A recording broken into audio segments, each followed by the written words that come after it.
I'm Lior Phillips, host of This Must Be the Gig. We're a weekly podcast that documents everything about the world of live music, speaking with choreographers, costume and set designers, the people who run beloved venues and festivals, and, of course, speaking with musicians about that one gig that changed their lives. Get your peek behind the curtain at consequenceofsound.net, Apple Podcasts, or wherever you listen to your podcasts.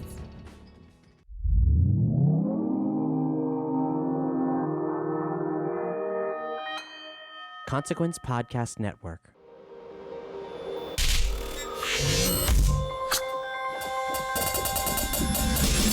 Welcome to another edition of Kyle Meredith with the interview series presented by WFPK at WFPK.org, Consequence of Sound, and the Consequence Podcast Network. Always appreciate you checking out the series.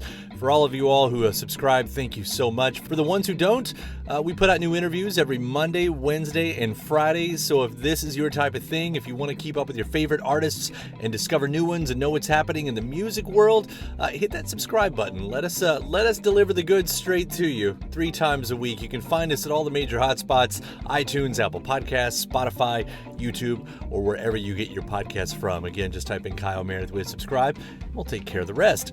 I'm Kyle Meredith, and today I'm going to be talking with one of my all-time heroes, singer-songwriter, Mr. Paul Weller. He is back with his umpteenth album. It's called On Sunset, and we're going to get into, well, first, writing in multiple genres. This is an artist who changes it up from every single release. Yes, there's a little bit of soul in here, and we're going to talk about that, but we're also going to get into the freedom of studio experimentations. There's a lot of experimentations happening on this record. And you know, just the art of not repeating yourself. It's probably, as Paul Weller will tell you, one of the most important things to him. Of course, we'll also get into the lyrics and themes. One of the lines he talks about in this interview is about people changing, but the systems staying the same. It's a mouthful to say, by the way. Having ultimate positivity in the face of extreme turmoil. I think we all can understand what that's about right now. And also looking back. In fact, On Sunset, this new album, finds Paul Weller doing something that he rarely does. And that is looking back at his past. Really taking a moment of nostalgia. That comes after a trip back to LA's famous Sunset Strip that he's going to tell us about. And some really touching sentimental moments about the love that he has for his kids. So without further ado, let's jump into it. I'm so excited to be introducing this and interviewing and talking with the man himself, I suppose. It's Kyle Meredith with Paul Weller. Hey, Kyle. Yeah, I'm good, man. Very good.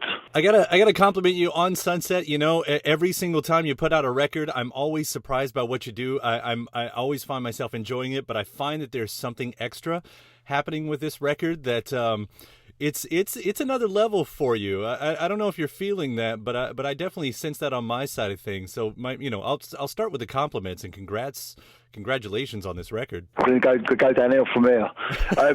We were reaching, but we always kind of try and do that. Do you know what I mean? I think it's been billed as a few different things on this record, and I know it's not really just a soul record or an R&B, but I know you're a longtime fan of that. And for those elements that are in this, they are very contemporary sounding.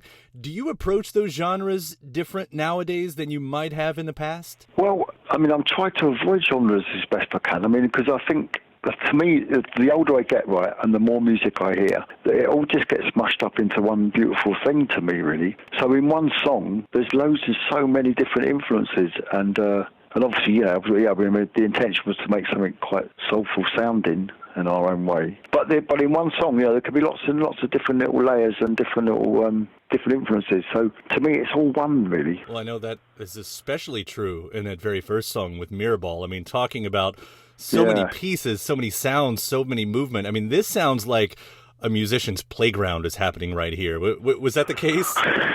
Yeah, I mean, it's always beautiful to be. I mean, I've got a very, very, very lucky. Right, I've got my own studio, which is a nice little part of the world as well, down just outside London. So I don't have to watch the clock and all that stuff, and we have chance to experiment and improvise and whatever. But I sort of had that. I won't say I've had all the sounds in my head, but I had that kind of little middle bit mapped out kind of how I thought it should sound and how I wanted it to be. It was kind of like, it was really like with a lot of that was edits, so there was a lot of kind of engineering more in that. But I just really had the idea, more than the actual song, I had the kind of idea on paper and where I wanted it to go and which where this part will be a different section. But of course, lots of things happen as you're just recording, spontaneous things happen and take it off, and like the whole groove thing at the end, we just loved that groove so much I could have a whole side of that for me. But so all those things just come to us at the time, there are a lot of spontaneous things as well. But the actual structure's kind of worked out beforehand, or at least the structure of it, yeah. Well, kind of being able to hear all that in your head, because like I said, for so many different surprises to kind of pop up, I mean, that's so impressive. And you said that groove at the end was a lot of fun. I'll bring up another song that I can apply that same phrase to, because the song More, I mean, that jam that you guys get, that is a great moment of the record. And it seems like that's those moments that you're having all across this, like letting loose and just kind of going with the groove. Yeah. Was that purposeful, or just that happens? Well, I think it just happens, really. I don't know if that's always planned. I mean, we probably had sort of already decided we were going to have a long fade out on that track, because it felt like it, we had the ideas for brass and get Josh on it. Josh McCrory plays lead guitar at the end. But again, it's kind of, it's a team effort and a pretty much a spontaneous thing as well, really. I don't know, maybe it's just the older you get, you just think you can take a few more liberties, really, and have a 7-minute track and explore it a little bit, On that song, on More, did the bass line come first, or the idea of a French vocalist? Because they seem like a very obvious compliment. That bass line is a very French-style groove to it, too. Well, I'm not sure, because that thing you're saying, the bass line, right, is just me playing the acoustic guitar, the dong, gong, gong, gong, gong, gong. So that kind of, the whole groove sort of come off that. And then Stan Kybert is the other producer, my producer. He had the idea of the rhythm section on it and rhythm pattern on it. Yeah, but I mean, I had that as a song as well. We kind of very loosely played on acoustic guitar. So that was another one we sort of made the arrangement up as we went along, really. It does seem like a really perfect intertwining of like computer-made sounds and these organic moments, these organic instruments, which a lot of music is, I mean, a lot of people kind of make that marriage, but it almost sounds like it's used as a point on this record to kind of to show those marrying. And I didn't know if that was if I'm off on that thought or not, but it sounds like it was sort of made to be obvious like that. I don't know if it was meant to be that obvious. I think it's just us using all of us using our best of our capabilities. So me and the band hopefully playing well, and then Stan and Charles as the engineer here, really doing their thing as well, which is like another instrument again, I guess, sonically and effects and whatever else they do. But I think that's just because we've done a number of records all together now in this particular sort of lineup.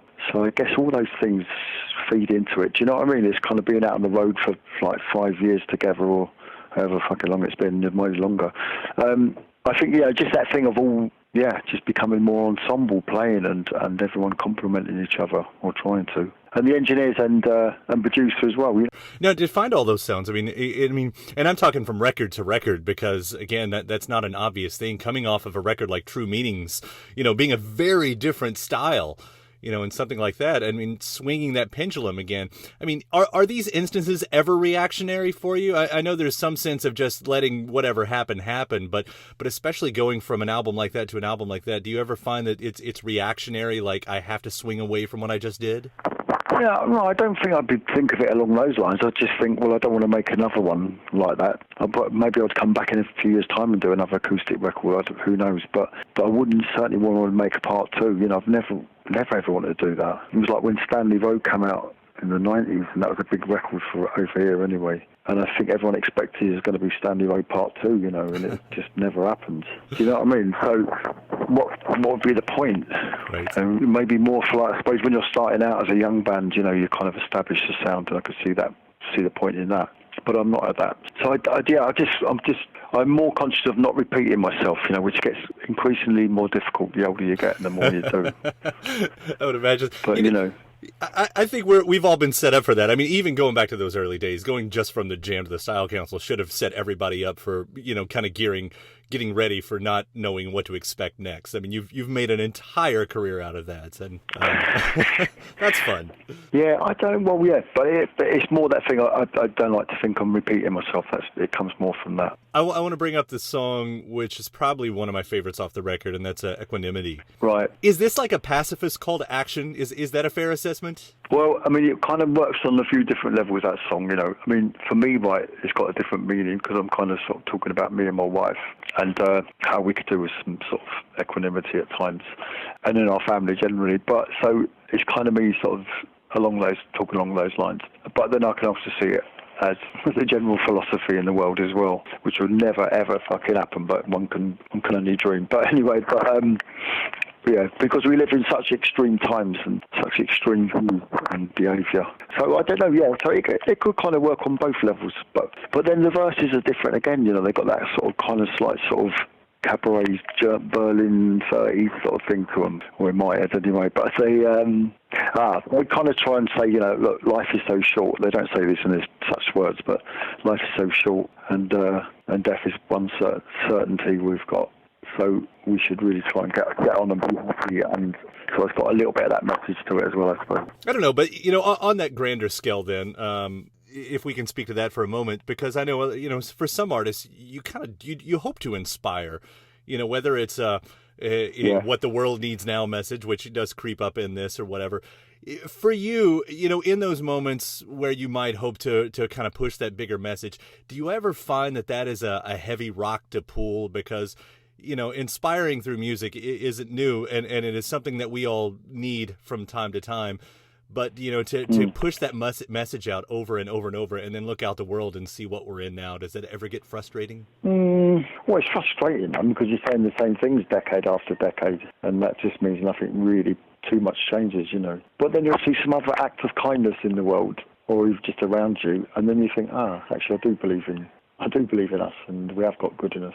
And including myself, you know, and everyone really. So you inevitably, unless you change your views radically, but you inevitably sort of end up saying the same things because systems never change, do they? That's the thing. I think people sometimes move on and change, but the systems sort of stay the same, don't they? Do you know what I mean?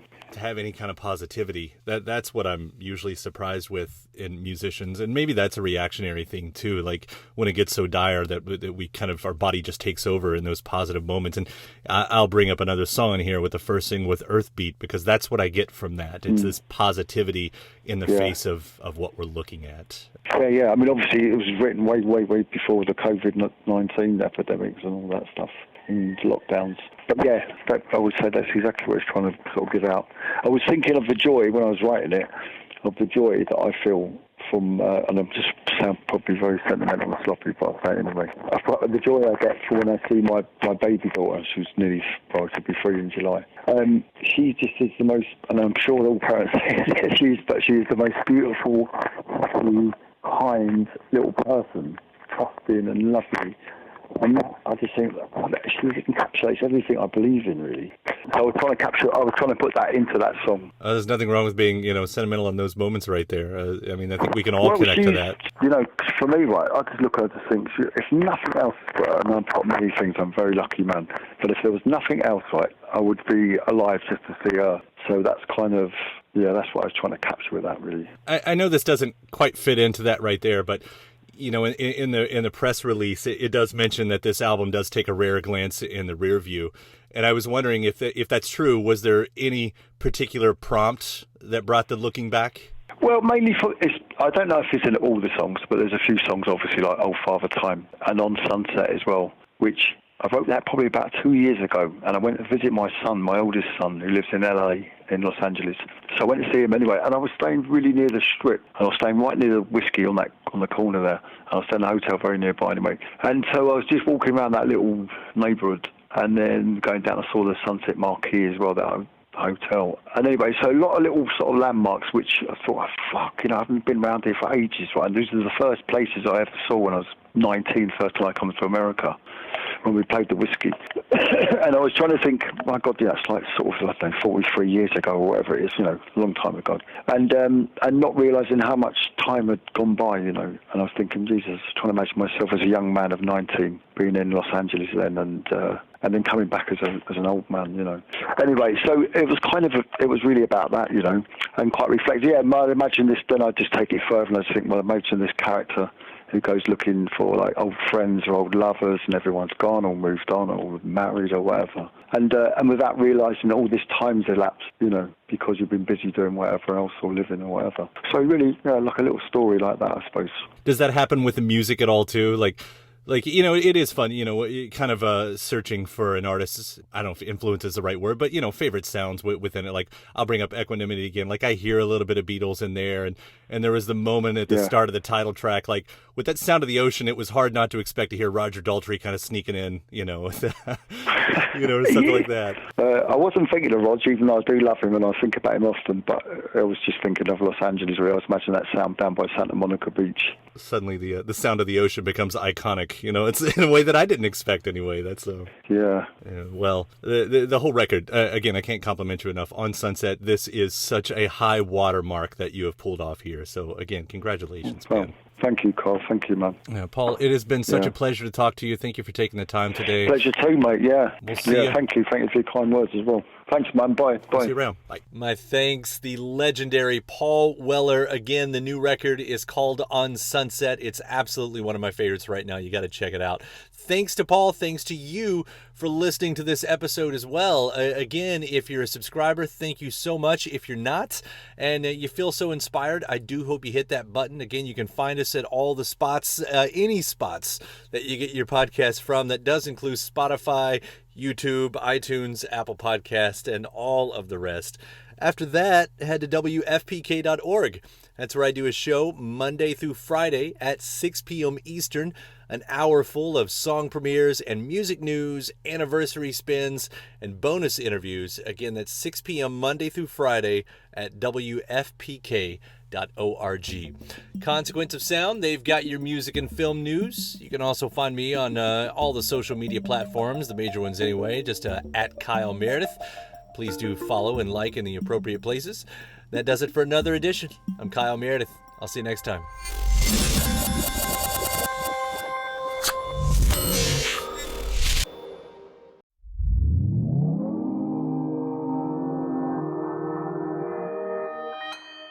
Consequence Podcast Network. It's easy to hear your favorite artist on WFPK from wherever you are. Listen on your smart speaker, live stream from our website at WFPK.org from Louisville Public Media.